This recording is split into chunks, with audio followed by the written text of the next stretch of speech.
저는 급히 달려갔고 모텔 201호 문을 벌컥 열었습니다. 그리고 저는 너무 놀라 그 자리에서 움직일 수 없었어요. 그 안에는 다름 아닌 제 아내가 있었습니다.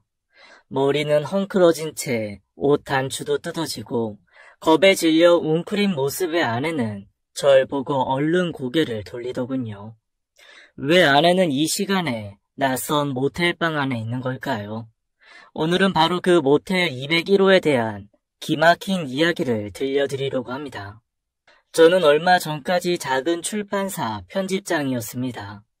대학 졸업하고 선배가 있던 출판사에서 일을 배우기 시작한 것이 벌써 20년 전이네요.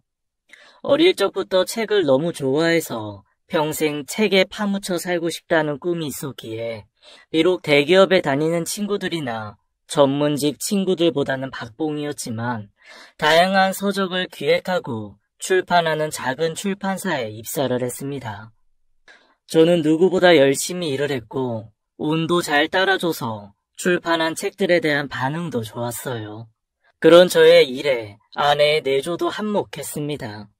출판을 하는 날이면 서점들을 돌면서 반응도 살피고 잘 보이는 곳에 책을 놓아달라고 서점 직원에게 음료수도 돌리곤 했거든요. 여보, 이번 책 반응이 너무 좋던데? 1시간쯤 있었는데 3명이나 당신 책을 찾더라고. 내 친구도 그 책 사러 갔는데 다 팔렸다고 나중에 오라고 하더래. 다행이네. 그렇지 않아도 서점에서 부스를 더 늘려서 보내달라고 오더가 더 들어와서 지금 다시 인쇄 들어갔어. 와, 이러다 베스트셀러 되는 거 아니야? 남들처럼 좋은 옷, 좋은 화장품 한번 사서 쓰지 못하는 살림이었지만 아내는 제가 하는 일을 항상 응원해 주었고 저는 그런 아내를 보며 힘을 낼 수 있었습니다. 참 착하고 고마운 사람이었지요. 그러나 시대는 바뀌어가고 컴퓨터가 발달을 하면서 사람들이 책에서 멀어지기 시작하더군요. 어느새 출판업은 하향 산업이 되어가기 시작했고 저희 출판사도 점점 힘들어지기 시작했습니다. 최저 수량인 3,000부를 찍었는데도 팔리는 숫자는 현저히 줄어들었고 제작비와 인쇄비까지 밀리면서 여기저기서 독촉 전화가 오기 시작했고 월급도 제때 들어오기가 힘들었어요. 하지만 누구보다 사정을 잘 아는 제가 뭐라고 할 수 있는 상황은 아니라 가지고 있던 돈으로 아내에게 생활비를 먼저 주곤 했습니다. 누구보다 책에 대한 애정이 있었던 저는 조금만 버티면 독자들이 다시 돌아올 거라고 했지만 이미 다른 출판사들은 모두 모바일 전용 전자책으로 사업 방향을 돌리기 시작했던 시기였습니다. 편집장님 죄송합니다. 오랫동안 함께 해주셨는데 이렇게 나가시게 해서 너무 죄송합니다. 그렇게 해서 저는 출판사에서 권고사직을 당했습니다. 저같이 책을 들여다보던 세대보다는 트렌드를 아는 젊은 직원들이 필요한 시기였으니까요. 20년 넘게 몸바쳐 일해온 회사이지만 회사의 입장에서도 어쩔 수 없었다는 것을 너무나 잘 알아서 더는 버틸 수 없었습니다. 그럼에도 아내와 딸 생각을 하니 뭐라고 이야기해야 할지 압이 캄캄하더군요. 무엇보다 지금 우리 딸 아이가 고등학교 2학년입니다. 한참 신경 써야 할 때이고 무엇보다 여러 가지로 뒷바라지를 잘 해줘야 할 시기에 실직을 하게 되다니요. 학원비를 어떻게 감당해야 할지, 대학 학비는 또 어떻게 해야 할지, 아빠가 실직자라는 걸 알게 되면 고2인 딸이 받을 충격이 클 것 같아 걱정이 되었습니다. 게다가 아내는 어떻게 하고요. 한 푼 두 푼 아껴 3년 전에 겨우 구입한 아파트는 대출금 갚느라 힘들어하는 걸 누구보다 잘 아는 저인데 그런 아내에게 제가 회사를 그만두었다는 말을 어떻게 해야 할지 난감했습니다. 혜지 엄마한테는 말 못하겠어. 그럼 어떻게 하려고? 어차피 알게 될걸. 일단 뭐라도 다른 일을 찾아보고 그 다음에 이야기해야 할 것 같아. 어디 알아보는 곳은 있어? 다른 출판사나? 다른 곳도 다 마찬가지야. 출판사들 다들 힘들어서 사람 더 뽑는 건 상상도 못해. 게다가 나같이 나이 50 다 된 사람을 뭐하러 뽑겠어. 요즘 젊은 친구들이 전자책은 훨씬 잘하는데. 하긴 그렇겠네. 우리 애들만 해도 다들 핸드폰으로 책 보더라고. 그래서 도대체 뭘 하려고? 그냥 치킨집이나 할까 하고. 퇴직금 받은 거 가지고 따져보니 그 정도는 시작할 수 있겠더라고. 뭐? 치킨집 같은 소리 한다. 야, 너 장사가 얼마나 어려운데. 그러다 그나마 있던 퇴직금 싹 날린다고. 내가 아는 사람도 퇴직금 받은 걸로 치킨집 시작했다가 몽땅 날리고 지금 이혼한다고 난리야. 친구는 치킨집 이야기에 펄쩍 뛰었고 그 소리를 들으니 저도 겁이 났습니다. 그럼 어쩌냐. 이 나이에 남의 밑에 들어가서 일하기도 힘들 것 같고.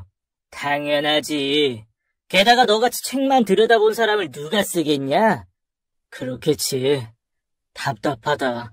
대출금도 그렇고 또 우리 혜지 학원비도 한 달에 얼마가 나가는데.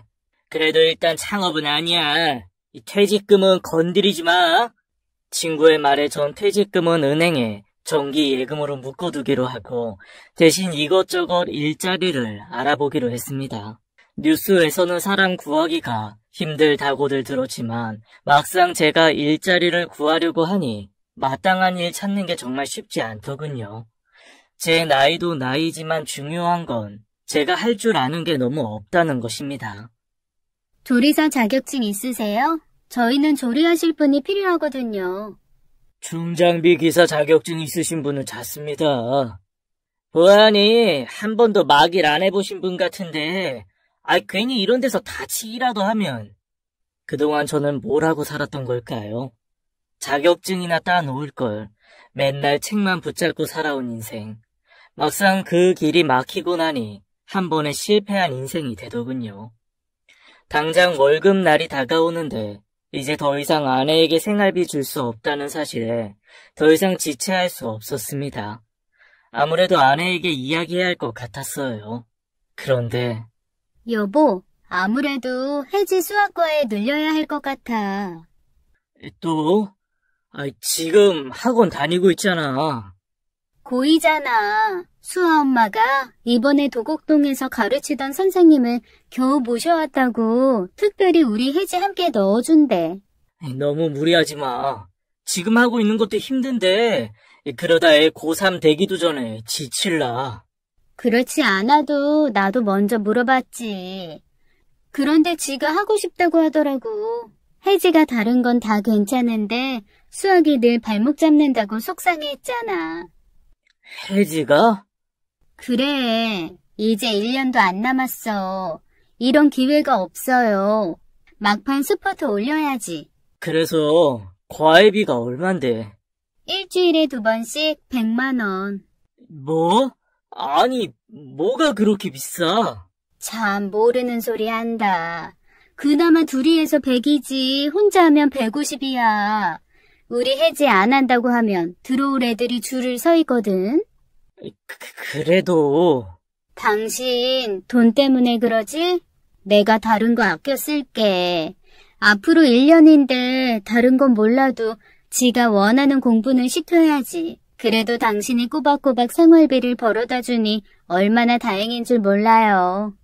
당신도 알지? 왜 혜지랑 초등학교 때부터 같이 다니던 윤주라는 애 말이야. 윤주 아빠가 뒷보증 잘못 써는 바람에 월급 차압 들어오고 난리도 아닌가 봐. 윤주 그것 때문에 스트레스 받아서 성적도 뚝 떨어지고 우울증 생겨서 병원 다니고. 애들 한참 예민한 시기잖아요. 저는 더 이상 아무 말도 할 수가 없었습니다. 우리 혜지가 대학을 갈 때까지만이라도 비밀로 하고 막노동이라도 해야겠다는 생각을 했어요. 저는 매일 아침마다 출근을 한다고 집을 나섰고 주변 PC방에 앉아 구직란을 들여다보며 이력서를 넣었습니다. 출판 쪽은 아예 사람조차 구하질 않았고 구한다고 해도 전자책을 만드는 데 필요한 젊은 인력을 찾더군요. 저는 이것저것 가릴 입장이 아니라 막노동이라도 할 요량으로 찾고 있었습니다.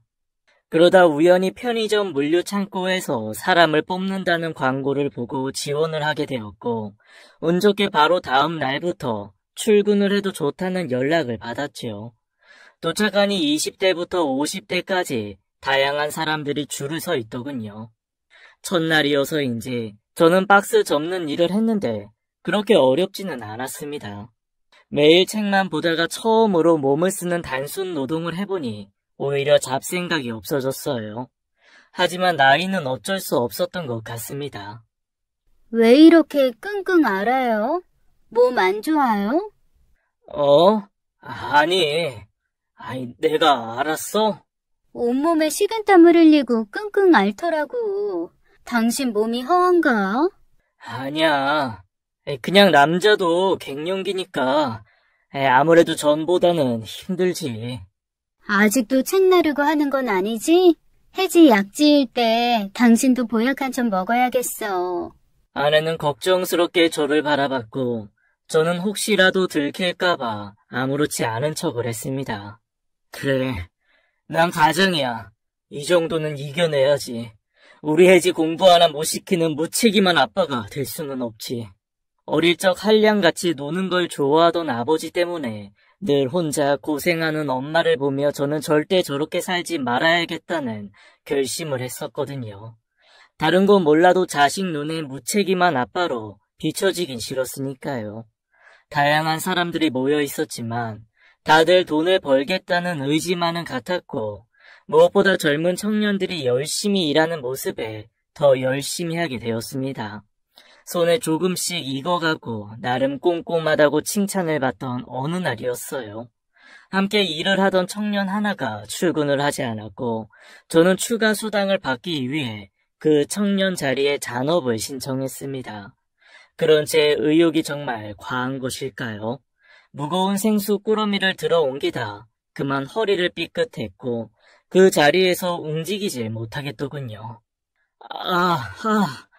괜찮으세요, 아저씨? 곁에 있던 직원의 도움을 받아 휴식을 취한 뒤 일을 끝내지 못하고 병원으로 향했습니다. 뼈는 문제가 없었지만 인대가 늘어나고 디스크 증상이 있으니 당분간 무거운 짐을 드는 일은 하지 말라고 하더군요. 겨우 자리 잡았나 했는데 다시 저는 실직자가 되었습니다. 그러게 이제 나이도 있으니 책 들지 말라고 했잖아. 젊은 직원들 많은데 왜 당신이 나서길? 이 나이에 허리 다치면 평생 고생하는 거 몰라요? 진짜 속상해서. 안타까워하는 아내는 제가 출판사에서 책을 들다 허리를 다친 줄만 알았고 저는 아내의 성화에 하는 수 없이 한의원으로 갔습니다. 이왕 이렇게 온 김에 당신 보약 한 재 짓자. 됐어. 침만 맞고 갈 거야. 보약은 무슨. 저는 아내의 권유를 마다하고 한의원에서 침만 맞고 나왔습니다. 나이 생각을 해야지. 이러다 쫓겨나면 받아주는 것도 없다고. 아참, 그러고 보니 이번 달 생활비 안 들어왔던데? 맞다. 내가 깜빡했네. 집에 가서 넣어줄게. 솔직히 알고 있었지만 좀 모자라서 빌리려고 하는 중이었어요. 저는 여기저기 아는 지인들의 연락처를 보면서 돈이 있을 만한 친구 찾기에 나섰습니다. 돈을 빌려보신 분이면 누구나 아시겠지만 돈 이야기하는 것이 세상 어떤 것보다 참 어렵습니다. 그래. 잘 지내지? 다른 게 아니라 뭐 하나 부탁할 게 있어서. 혹시 돈 좀... 그래. 몰랐네. 네가 이것저것 신경 쓸 게 많겠다. 그래. 어머님 얼른 나으시길 바랄게. 그렇지. 다들 주식 때문에 난리구나. 야, 이혼이 쉽냐? 괜한 생각 말고 다음에 내가 술 한잔 살게. 여기저기 어렵게 전화를 했지만 결국 이야기도 꺼내기 전 죽는 소리부터 합니다. 나뿐 아니라 다들 힘든 거겠죠. 하는 수 없이 정기 예금을 깨려고 은행으로 가던 도중에 친구 창식이한테 연락이 왔습니다. 야, 내 여기저기 돈 빌려달라고 전화한다며? 어? 아이, 누가 그래? 누가 그러긴, 에이그. 다들 마누라한테 붙잡혀서 하루하루 차비만 받아서 쓰는 애들한테 무슨 돈이 있다고? 얼마 필요한데? 됐어.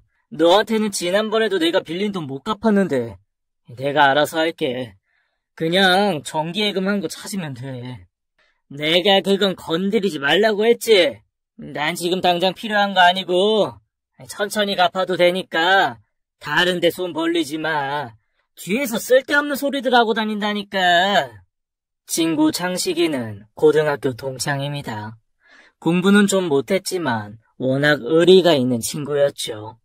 창식이는 바로 입금을 해주었고 그 덕에 아내에게 일단 생활비를 줄 수 있었습니다. 그러나 다음 달도 이렇게 할 수는 없었기에 저는 더 열심히 일을 찾았어요. 그러던 중 구인 광고에서 우연히 제가 할 만한 일을 찾게 되었습니다. 집에서도 많이 멀지 않은 곳에 있는 모텔이었는데 청소와 관리 업무를 하는 것이었습니다. 모텔은 객실도 100여 개가 넘었고 나름 깨끗하게 관리되고 있는 제법 큰 곳이었어요. 어차피 객실은 아주머니 한 분 맡아서 청소를 하고 계십니다. 객실에서 나오는 쓰레기 정리하시고 복도 청소해 주시면 돼요. 어려운 일은 아니지만 손님들에게 불편함 없도록 주의해 주세요. 예, 열심히 하겠습니다. 사장은 내 또래로 보였어요. 제 나이에 이렇게 큰 모텔 경영하는 사장을 보니 새삼 제 자신이 초라해 보이더군요. 열심히 살았다고 생각했는데 왜 지금 이러고 있는지 저도 이해가 되질 않았으니까요. 하지만 어렵게 구한 일자리인 만큼 이번에는 꼭 끝까지 버텨야 합니다. 참, 한 가지 주의하실 게 있습니다. 2층 맨 끝방인 201호는 절대 열면 안 됩니다. 아, 예. 명심하겠습니다. 궁금하긴 했지만 창고처럼 쓰이나 생각을 해서 더는 묻지 않았습니다. 주어진 일만 열심히 하면 되는 거니까요. 그렇게 저는 그 모텔에서 일을 시작하게 되었습니다. 월급도 생각보다 많았고 몸을 크게 쓰는 것도 없어 어렵지 않을 것 같았죠. 이곳에 오시는 고객들은 누구의 방해받지 않고 휴식을 취하러 오시는 겁니다. 그러니 저희가 해야 할 일은 최대한 그분들이 편히 쉴 수 있도록 그분들의 프라이버시를 최대한 지켜드리는 것입니다. 봐도 모르는 척, 들어도 못 들은 척 해주시고 어떠한 순간에도 고객에 대한 비밀을 외부로 발설해서는 안 됩니다. 대부분의 도시 외곽에 있는 모텔들이 그렇듯이 이곳은 가족들이 오는 경우는 드물었고 주로 연인들의 데이트 장소로 활용이 되는 것 같더군요. 예전에 아내와 차를 타고 지나가면서 우스갯소리를 한 것이 기억이 납니다. 우리도 저런 모텔에서 하루 자고 갈까? 돈 아깝게 집 놔두고 왜 이런 모텔에서 자? 내 친구가 그러는데 가끔 이런 모텔에서 자면 신혼으로 돌아간 기분 든대. 그 돈 있으면 해지 고기를 사 먹이겠다. 그렇게 웃고 지나가던 곳이었는데 설마 제가 이렇게 와서 일을 하게 될 줄은 정말 몰랐습니다. 씁쓸한 기분이었지만 지금 그런 기분 따위를 챙길 때가 아니지요. 가장으로서의 책임감, 전 그것만 생각하려고 합니다. 그곳에는 청소를 해주는 아줌마와 막내라고 불리는 20대 후반의 청년이 일을 하고 있었습니다. 그 청년은 이것저것 못 고치는 것이 없는 기술자였어요. 수도, 전기에 문제가 생기거나 TV가 나오지 않았을 때에도 모든 걸 다 해결하는 우리 동네 혼방장 같은 청년이었습니다. 저는 망치질을 한 번도 제대로 못 해봤는데 척척 해결해내는 걸 보니 대단하게만 느껴지더군요. 아줌마는 60이 훌쩍 넘어 보이셨지만 무거운 침대 매트리스를 혼자 번쩍 들고 커버를 씌울 정도로 힘이 좋아 보였습니다. 100개가 넘는 객실 청소를 혼자 다 하셨는데 번개같이 빨랐습니다. 힘 안 드세요? 힘 안 드는 일이 어딨어요. 먹고 살려고 하는 거지. 근데 김 씨는 뭐 하던 분이유? 이런 일은 처음인 것 같은데. 예, 처음입니다. 그래서 좀 어설프죠? 뭐 처음에야 다 그렇지. 그래도 일하는 게 영 꼼꼼하시네. 학교 선생님이나 공무원 뭐 이런 거 하셨나? 책 만드는 일을 했습니다. 역시 맞구먼. 훌륭한 일을 하셨네요. 책 읽는 것도 힘든데 그걸 또 만들다니 대단하셔. 예, 뭐. 사는 게 다 그런 거예요. 고상한 일하다 남이 버린 쓰레기나 치우는 일하니 영 속쓰리겠지만 왕년에 나는 뭐였네 하면서 가만히 앉아서 입에 거미줄 치는 사람보다는 100번 훌륭하지. 예. 우리 남편 이야기하는 거야. 개뿔 가진 것도 없으면서 평생 놀고 먹는 것밖에는 몰라요. 돈 벌 생각은 하질 않으니까. 내가 보고 있으면 천불이 나서 이렇게 나오는 거예요. 자식은? 예. 딸 하나 있습니다. 고2예요. 한참 돈 들어갈 때네. 예. 안 사람은 여기서 일하고 있는 거 알아요? 아니요. 그냥 아직 말 못했습니다. 안 사람이 남편 하나는 제대로 뒀네. 이게 가장이지, 가장이야. 거침없이 내뱉는 아주머니의 말에 저도 갑자기 힘이 솟았어요. 참 사람 말이라는 게 다르고 다르다고 배운 건 많지 않아도 누군가에게 힘이 되는 말을 할 줄 아는 아주머니 같았습니다. 배움은 책에만 있는 게 아닌가 봅니다. 아마 아주머니 남편도 우리 아버지 같은 사람인가 보네요. 솔직히 책임감 아니면 당장이라도 그만두고 싶은 것도 사실입니다.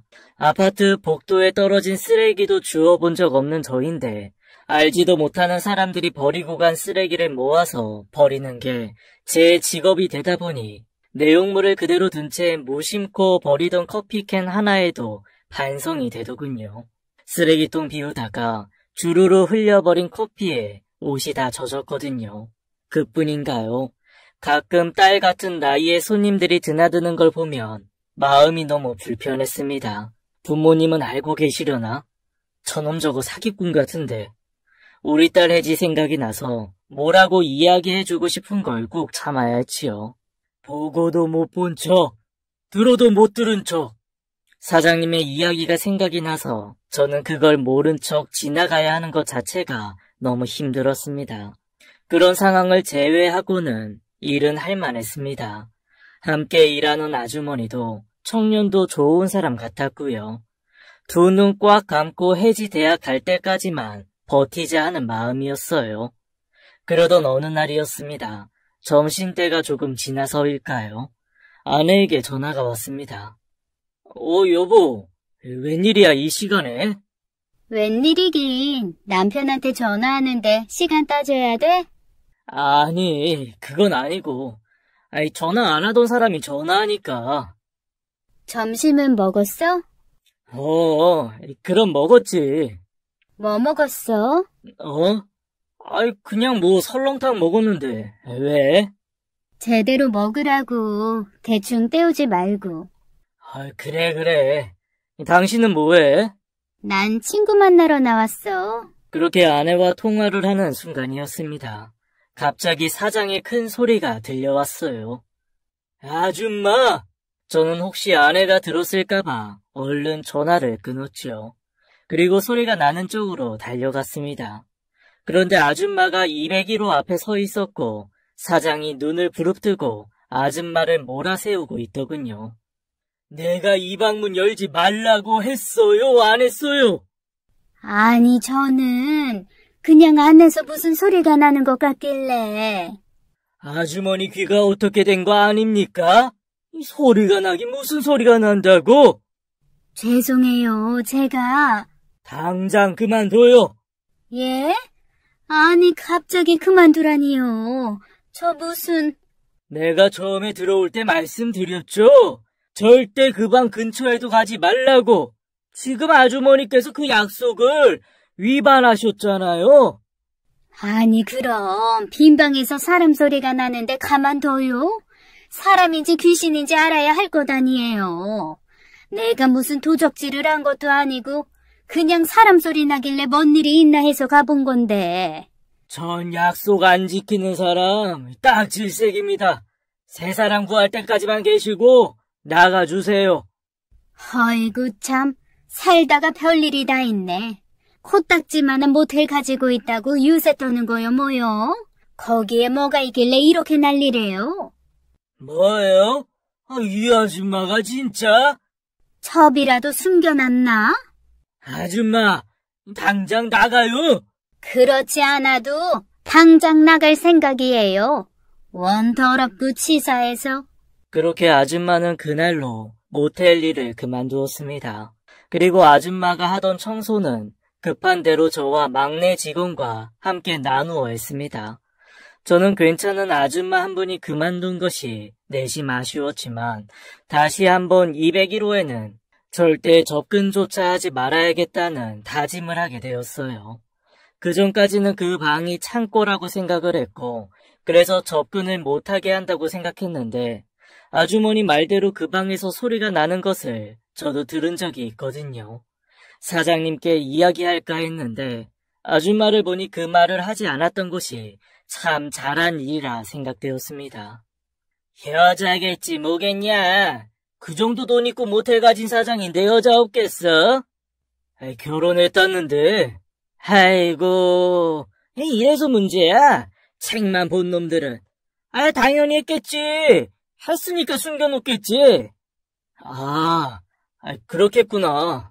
어쩐지 평소에는 사람 괜찮던데 201호에 대해선 과민하게 반응을 하더라고.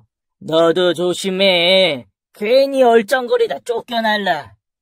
그럼 걱정 마. 우리 혜지 대학 갈 때까지는 거기서 버텨야 해. 재수 씨는 아직 눈치 못 챘고. 뭐 출퇴근 시간도 비슷하고 거기서 끝나면 샤워하고 양복 갈아입고 오니까 눈치 못 챌 거야. 그래도 조심해라. 이 여자들 촉은 진짜 무서워. 그래야지. 장식일 말대로 저는 예전 출근 시간에 맞춰서 나갔고 퇴근 시간에 맞춰 들어왔죠. 출판사에 비해 오히려 야근은 없었습니다. 요즘 인쇄 감리도 밑에 사람들이 하고 나이가 있다고 대우해주는 건지 야근도 못하게 하더라고. 묻지도 않은 걸 괜히 혼자 찔려서 이런저런 변명을 하고 있는 제가 참 우스웠습니다. 다행히 아내는 거기에 대해 별 이야기가 없었어요. 아침부터 웬 갈비탕이야? 전복도 들었네?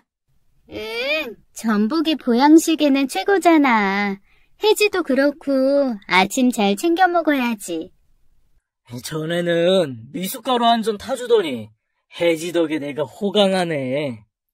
늙어서 내가 고생 안 하려고 그런다. 몸이라도 성해야지. 걱정 마. 내가 당신 보내놓고 갈 테니까. 웃겨 진짜. 대놓고 먼저 보낸단다. 왜? 나 보내놓고 새장가 가게? 다행히 아내는 눈치를 못 챘지만 계속 아내를 속이고 있다는 생각에 마음이 편하지는 않았습니다. 구인광고 내놨는데 아줌마가 쉽게 구해지지 않네요. 당분간 청소업체에서 와서 빨래랑 청소할 겁니다. 그래도 커버 씌우고 정리하는 일을 좀 도와주셔야 할 것 같아요. 예, 사장님. 참, 그리고 이따가 마트에 가셔서 복숭아 좀 사다 주세요. 예?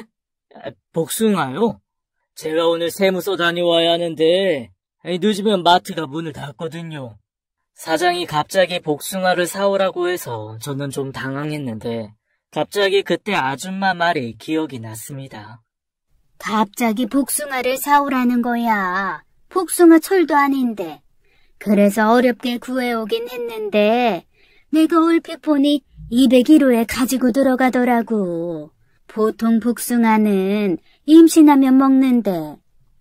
그렇다면 정말 201호에 누군가 임신을 한 여자가 있다는 건지 전 마트에 복숭아를 사러 갔습니다. K모텔에서 오셨구나. 사장님이 찾으시는 거 여기 있어요. 백두. 크고 탐스러워 보이는 복숭아를 내미는 슈퍼마켓 주인. 누가 복숭아를 엄청 좋아하시나 봐요. 매번 찾으시는 거 보면. 예. 복숭아를 사서 돌아온 저는 점점 201호의 정체가 궁금해졌습니다. 정말 창식이 말대로 이 사장의 애인이라도 있는 걸까요? 제가 퇴근하고 나면 밖으로 나오는 건지 전 본 적이 한 번도 없었는데 가끔씩 복숭아를 사가지고 사장이 들어간다는 이야기만 들었습니다. 무엇보다 저는 사장의 표정을 보면서 참 의아한 게 있었어요. 제가 이 정도 재력을 가진 사람이라면 돈 걱정 없이 편할 것 같았는데 사장은 무표정하고 말수도 적고 순간순간 우울해 보이기까지 했으니까요.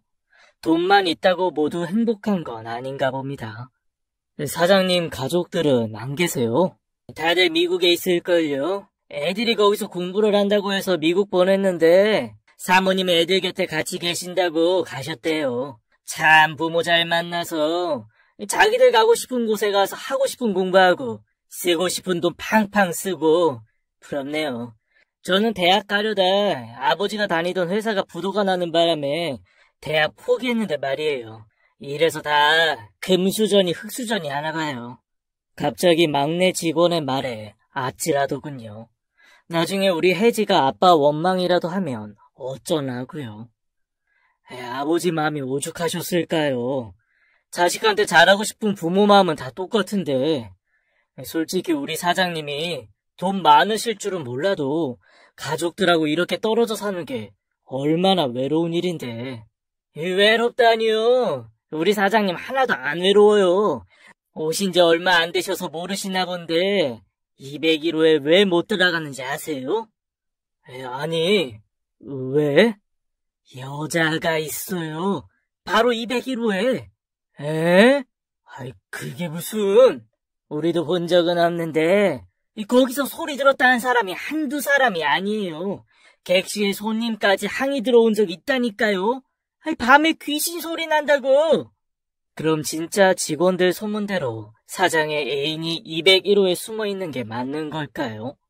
그런데 그 애인의 정체를 알게 된 건 그 후로도 꽤 지난 어느 날이었습니다. 그날은 첫 월급날이었고 저는 값진 노동의 대가를 받았어요. 출판사와는 또 다른 기분이랄까요? 수고하셨어요. 지난번 아주머니 그만두시고 청소도 도와주셔서 돈 좀 더 넣었습니다. 감사합니다, 사장님. 저는 첫 월급을 타고 나니 발걸음이 너무 가벼웠습니다. 마음이 붕 떠서일까요? 샤워를 하고 옷을 갈아입다가 넥타이를 안 하고 나온 겁니다. 저는 차를 돌려 다시 모텔로 향했고 탈의실에 있던 넥타이를 가지고 나와 다시 차에 올라탔습니다. 아내가 혹시 의심하면 안 되니까요. 그런데 막 차가 출발을 하려던 순간 멀리 익숙한 실루엣이 모텔 안으로 들어가는 겁니다. 어둠이 지는 터라 정확하게 알 수는 없었지만 아내의 모습과 흡사했어요. 하지만 아내가 이 시간에 모텔에 들어올 일이 없기에 전 그냥 집으로 갔습니다. 전 아내가 평소에 그토록 먹고 싶어 하던 피자 한 판을 사가지고 서프라이즈를 해주려고 미리 연락도 하지 않고 집으로 들어갔지요. 그러나 아내는 집에 없었습니다. 전화를 했지만 받지를 않았고 갑자기 아까 모텔에서 본 그 실루엣이 생각이 났습니다. 30분쯤 지났을까요? 전화가 오더군요. 어디야? 친구 잠시 만나고 있었는데 이야기 듣느라고 핸드폰 놓은 줄도 몰랐네. 근데 친구 누구? 정미 있잖아. 중학교 동창. 시어머니랑 힘들다고 울고불고 걔 달래느라고. 그랬구나. 나 오늘 월급날이잖아. 당신 좋아하는 피자 사왔어. 혜지는? 혜지는 학원에서 늦을걸. 나 곧 들어갈게. 조금만 기다려요. 조심해서 와. 아내는 누구라도 힘들면 당장 달려가서 도와주는 사람입니다. 어느 때는 오지랖이 넓어 주변 사람들에게 오지라퍼라는 소리를 듣기도 하지요. 아마도 가정사가 있는 친구가 또 하소연을 하고 있나 봅니다. 잠시였지만 혹시나 하는 마음에 아내를 의심했던 제 찌질함이 얼마나 싫던지요. 1시간쯤 지나자 아내가 집으로 왔습니다. 와, 맛있다. 에이, 너무 식었지? 아니, 더 맛있는데? 에이, 더 먹지 왜? 난 배불러. 이따 해지 오면 주려고. 또 사주면 되지. 오늘은 당신 먹으라고 사온 거야. 겨우 피자 2쪽 먹고 덮는 아내를 보면서 짠했습니다. 이깟 피자도 실컷 못 먹는 아내, 미안했어요. 그렇게 그날은 아내에게 미안한 마음만 가득한 채 지나갔습니다. 그런데 오해라고 생각하고 잊었던 저에게 말도 안 되는 일이 벌어졌습니다. 나 지금 가는 중이야. 뭐 필요한 거 없어? 아, 맞다. 당신 저기 마트 가면 복숭아 나와 있을 거야. 복숭아? 제일 비싸고 좋은 걸로 한 5개만 사다 줘. 평소 거들떠 보지도 않던 복숭아를 갑자기 찾는 아내가 이상했지만 별 생각 없이 저는 마트에서 복숭아를 사가지고 갔죠. 당신 복숭아 잘 안 먹잖아. 예전에 복숭아 벌레 보고 기겁해서. 아, 내가 먹을 거 아니고. 아이, 그럼 나? 난 알러지 있는데. 아니, 내가 아는 분이 복숭아를 무지 좋아하는데 병에다 손질해서 재워두면 드시기 편할 것 같아서. 누구? 요양병원에 계신 분. 당신 아직도 요양병원 봉사 나가? 아니, 오늘만. 아는 보호사 언니가 부탁을 해서. 아내는 치매 시아버지를 위해 요양보호사 자격증까지 딴 열혈 며느리입니다. 아버지가 돌아가시기 전까지 아버지 곁에서 열심히 간호를 했던 참 고마운 사람이죠. 아버지 돌아가시고 해지 공부 뒷바라지로 몇 년 쉬었는데 다시 시작한 모양입니다. 그래도 조심해. 노인들이라도 눕히고 일으킬 때 힘들잖아. 당신도 나이 생각해야지. 그래, 걱정 마요. 할머니가 어찌나 복숭아를 좋아하시는지.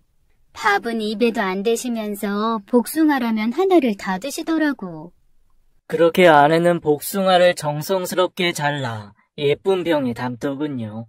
전에도 아버지가 약식을 좋아하신다고 매번 직접 만들었던 아내입니다. 그 생각을 하니 새삼스럽게 아내에게 미안하고 고마운 생각이 드네요.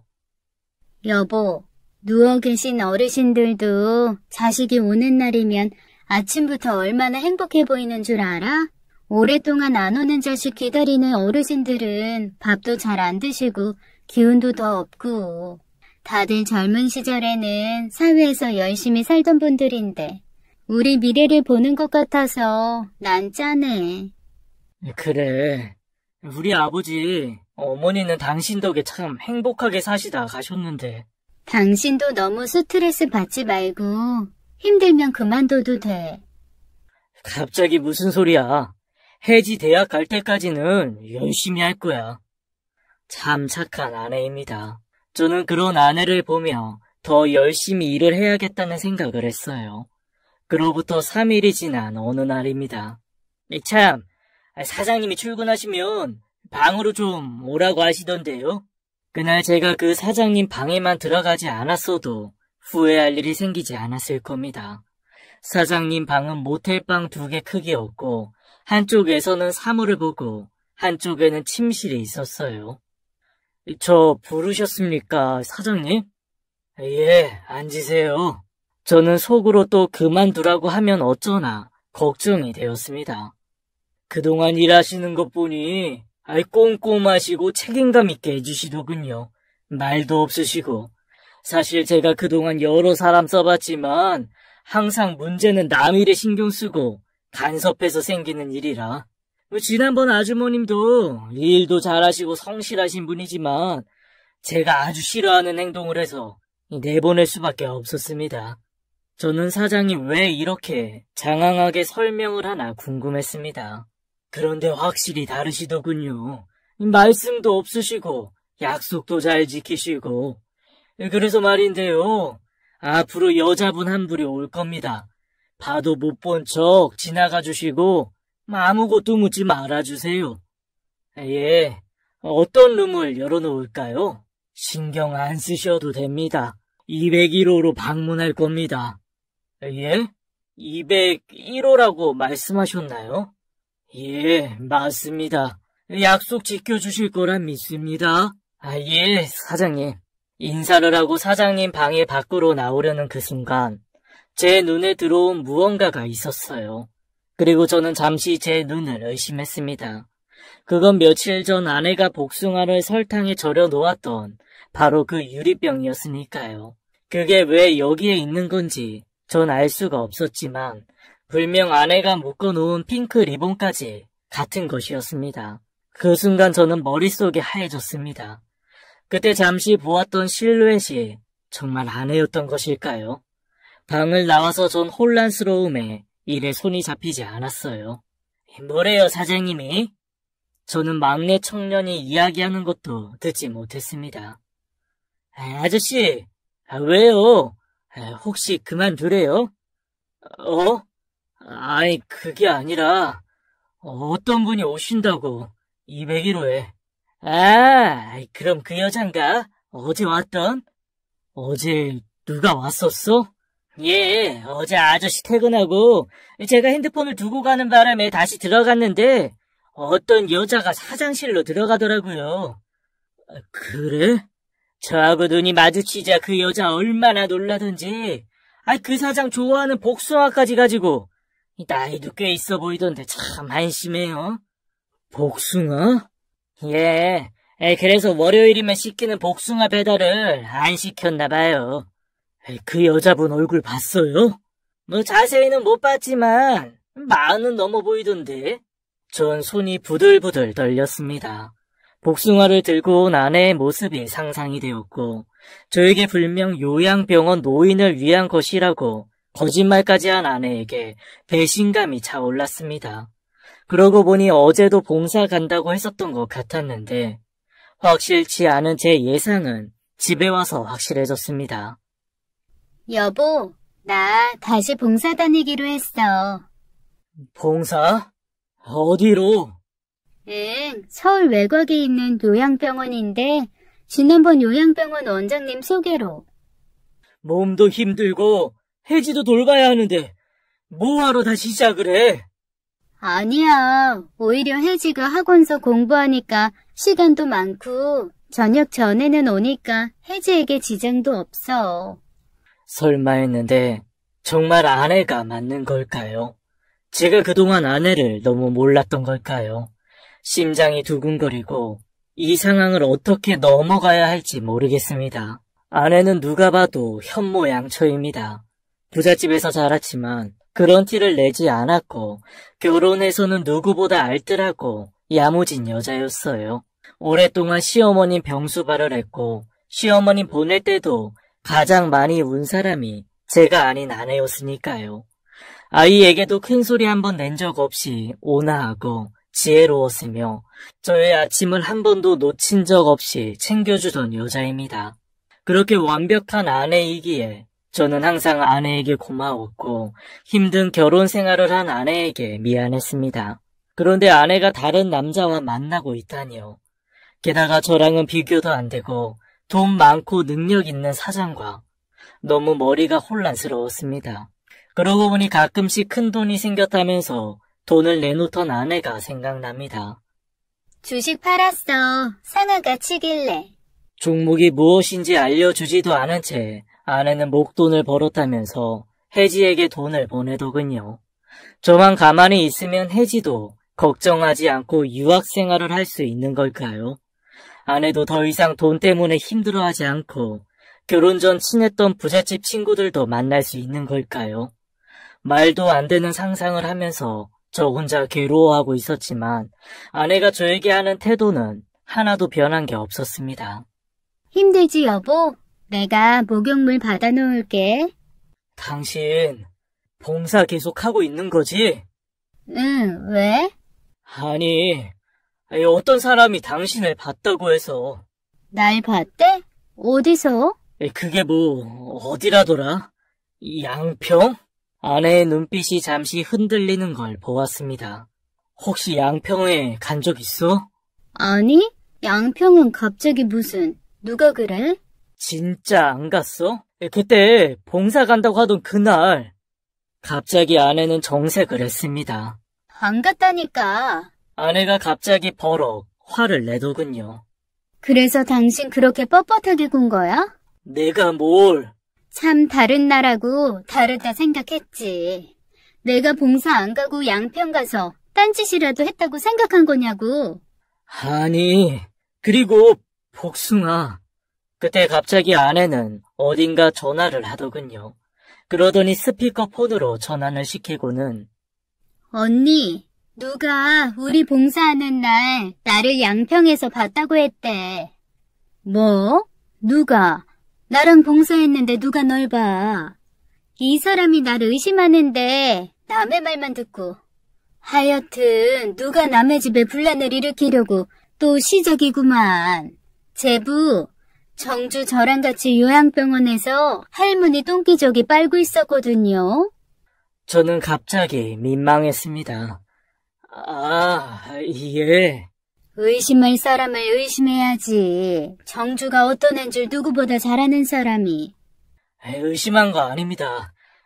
그냥 물어본 건데. 그렇게 아내 선배와의 전화는 끝이 났습니다. 뭘 또 선배한테까지 전화를 하고 그래. 난 그냥 누가 봤다길래 그냥 물어본 건데. 내가 당신을 몰라? 눈동자 흔들리면서 눈도 못 마주치고 내가 바람이라도 필까봐? 그래, 당신 바람 필까봐. 돈 많은 남자 만나서. 애초에 그랬으면 당신같이 촌스럽고 가난한 사람하고 결혼을 안 했지. 미안해. 내가 요즘 좀 예민했나 봐. 그렇게 이야기를 정리를 했지만 저는 그날 밤 한숨도 잘 수가 없었습니다. 아내 역시 잠을 못 이루는 듯 뒤척이고 있더군요. 그리고 바로 그날이 왔습니다. 모텔에 도착한 저는 다른 날과 다름없이 객실 청소 상태를 점검했고 복도에 있는 쓰레기들을 수거했습니다. 그때 멀리서 사장님 차 한 대가 도착을 했어요. 사장님의 전용 주차장은 객실과 바로 연결되어 제가 확인할 수가 없었습니다. 그렇게 오전이 지나가는가 했고 저는 혹시나 하는 마음에 아내에게 연락을 했습니다. 그러나 전화는 꺼져 있더군요. 오늘 아침 봉사를 가는 날이라고 저보다 더 일찍 나갔습니다. 봉사 중인 거겠죠. 저는 마음을 애써 다잡고 사무실에서 객실 현황을 파악하고 있었습니다. 201호 앞에 가까이 가자 문이라도 열어보고 싶었어요. 진짜 아내가 들어와 있는 건지 확인하고 싶은 제 마음은 너무 당연한 것 아닐까요? 사장님 아지트죠. 201호. 여자들 열어 눌렸던 저도 몇 번 봤다니까요. 울면서 나오는데 사장님이 뒤따라가서 봉투 쥐어주며 달래는 거 다들 딱 봐도 유부녀던데 이 가족들은 알고 있는지. 막내 직원이 했던 말이 계속 머릿속에 남아있었지만 제 일을 집중하겠다는 생각으로 2층에서 내려와 분리수거장으로 일부러 자리를 옮겼습니다. 그때였습니다. 갑자기 비명소리가 들렸고 저는 그 소리에 벌떡 일어났죠. 불명 아내의 목소리였으니까요. 전에도 사장한테 맞아 울던 여자들이 있다고 들었습니다. 저는 가릴 게 없었죠.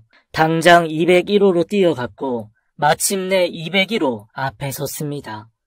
그러나 문은 닫혀 있었고 잠겨 있었습니다. 저는 문을 두드렸고 안 열리더군요. 여보, 괜찮아? 무슨 일이야? 저는 비명에 찬 아내의 목소리를 듣자마자 모든 힘을 쥐어짜 문고리를 부수고 문을 발칵 열었죠. 여보! 당신 괜찮아? 아내는 머리를 쥐어잡히고 있었는데 그 머리를 잡고 있던 사람은 할머니였습니다. 여보, 당신이 어떻게 여기? 당신 어떻게 된 거야? 왜 여기에 있어? 할머니 이거 놓으세요. 저는 할머니를 강하게 떼어냈고 아내는 오히려 할머니가 넘어질까봐 손으로 보호했습니다. 도대체 어떻게 된 거냐고. 이 할머니는 누구고 왜 201호에 당신이 있느냐고. 미안해, 여보. 그게... 그때 뛰어온 사장. 어머니, 진짜 왜 이러세요? 어머니? 저 할머니는 치매에 걸린 사장의 엄마였습니다. 회장은 보기와 달리 엄청난 효자였고 효자 아들은 어머니가 치매에 걸리자 집으로 어머니를 모셨는데 견디지 못한 아내가 미국으로 떠나버리고 결국 사장 혼자 어머니 곁에 있었던 거죠. 워낙 괴팍하고 종잡을 수 없는 어머니를 201호에 모셔놓고 지내다가 우연히 데이케어 센터에서 제 아내를 만났다고 하네요. 사장은 아내가 워낙 노인들을 잘 돌본다는 소리에 일주일에 2번씩 간병인으로 고용했던 겁니다.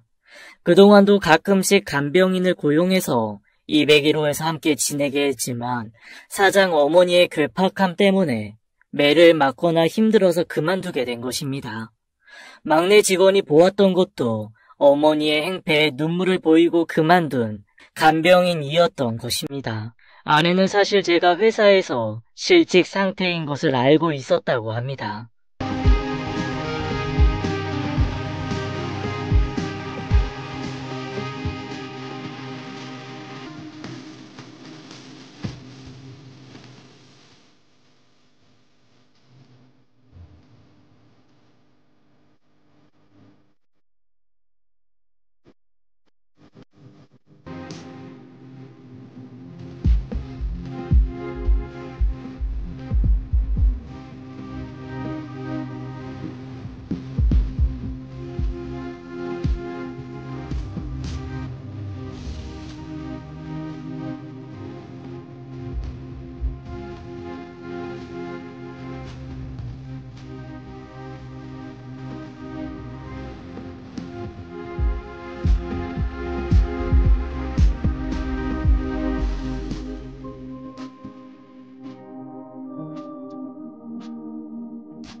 당신 회사 근처에 갔다가 당신하고 점심을 먹으려고 연락을 했는데 연락이 안 되더라고.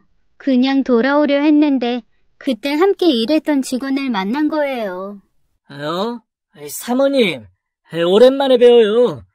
편집장님 잘 지내시죠? 그렇게 아내는 제가 권고사직으로 그만두게 된 것을 알게 되었고 나의 점심을 걱정하며 전화를 했던 날이 바로 그날이었답니다. 내가 허리를 다친 것도 제 통장에 찍힌 물류센터 급여를 보고 알게 되고 그래서 자신도 다시 일을 시작해야겠다는 생각을 했다고 합니다. 그렇게 요양보호사로 근무를 시작하다 우연히 모텔 사장의 어머니를 보게 됐고 잘 대처하는 아내를 보고 사장이 2배의 돈을 줄 테니 와달라고 요청을 했다고 합니다. 죄송합니다. 두 분이 부부인 줄은 몰랐어요. 어머니가 여기 계신다는 것을 알면 모텔 영업에 지장을 줄까봐 쉬쉬한 것인데 이렇게 2분을 곤란하게 만들었네요. 정말 죄송합니다. 저는 아내를 보고 너무 부끄러웠습니다. 지난주에 처음으로 일을 하러 왔다가 창밖에서 쓰레기 수거하는 당신을 보고 내가 얼마나 놀랐는지 알아? 하필 왜 여기로 온 건지. 당신이 날 보면 또 얼마나 당황할까 하는 마음에 말하지 못했던 거야. 미안해, 여보. 당신이 미안할 게 뭐가 있어. 나야말로 진작에 당신에게 말도 못하고 괜히 오해나 하고 정말 찌질하다 내가. 제가 부탁을 좀 드려도 될까요? 저희 어머님 계속 모셔주실 수 있는지요? 남편과 상의해볼게요. 아내는 정중하게 이야기를 하고 그날 저와 함께 집으로 돌아왔습니다. 당신 잘하는 거 해보자. 내가 도와줄게. 작으면 어때? 난 당신이 책 만들고 사람들이 그 책을 구입하는 걸 볼 때마다 얼마나 자랑스러운 줄 알아? 내가 그동안 이럴 때를 대비해서 적금을 조금씩 부어둔 게 있어. 당신 받은 퇴직금하고 합하면 작은 출판사 하나는 만들 수 있을 거야. 아내는 제법 많은 돈을 모아두었더군요. 그 통장을 저에게 내놓았습니다. 여기서 해직 대학 등록금 제하고 나머지는 출판사 차리는 데 쓰면 돼요. 남들은 새로운 사업을 한다고 하면 전부 말릴 텐데 아내는 달랐습니다. 저에게 희망을 주었고 잘할 거라고 응원을 아끼지 않았어요. 그리고 본인은 그 할머니에게 일주일에 2번씩 가서 요양보호를 하고는 해지의 과외비를 벌더군요. 참 강하고 지혜로운 여자입니다. 제가 참 복이 많지요. 그런 일이 있은 후 1년, 혜지는 원하는 대학에 들어갔습니다. 그것도 성적 우수자로 전액 장학금을 받고요. 그리고 저는 작은 출판사에서 소소한 이야기들을 출판하고 있습니다. 큰 돈을 벌 수는 없지만 아직까지 종이책을 좋아하는 매니아층이 있어서 조금씩 나아지고 있답니다. 참, 그 사장님이 이번에 출간한 책을 100권이나 사주셨습니다. 남의 뒷말하기는 쉽습니다. 그러나 그 말에 책임을 질 수 없다면 함부로 꺼내서도 함부로 상상해서도 안 된다는 걸 이번에 느꼈습니다. 좋은 사람이 훨씬 많이 사는 세상